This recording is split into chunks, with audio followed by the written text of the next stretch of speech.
il était le bad boy de l'époque et en 1966, alors qu'il faisait irruption sur la scène musicale avec son tube Et moi, et moi, et moi, Jacques Dutronc a conquis le cœur des Français, mais aussi et surtout, celui de Françoise Hardy.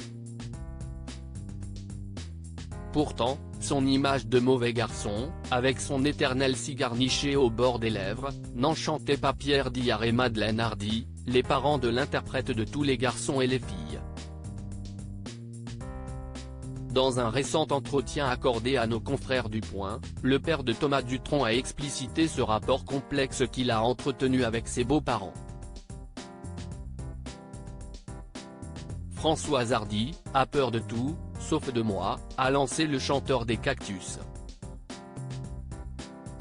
Les parents de Françoise préféraient Jean-Marie Perrier, un photographe français, qui a notamment travaillé en collaboration avec le magazine Salut les copains, note de la rédaction, comme gendre.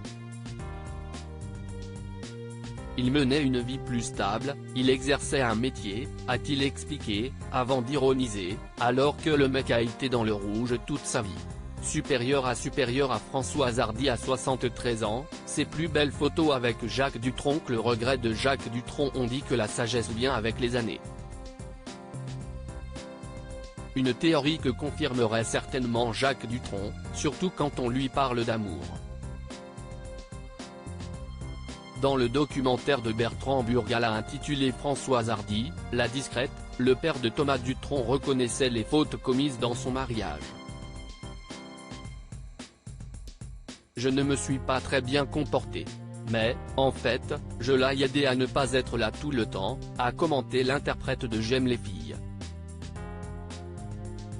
Puis, le naturel revenant au galop, l'éternel séducteur a lancé « Ah, oui, je l'ai obsédé. Je suis une sorte d'Amanda Lear comme pour Salvador Dali. » Après le temps de l'amour, Jacques Dutronc en serait-il arrivé autant des regrets? Pour le savoir, il reste à parcourir les pages d'Aide-moi, et moi, et moi, son autobiographie dévoilée en novembre dernier aux éditions du Cherche Midi. Article écrit en collaboration avec 6 Médias Crédit Photo, agence.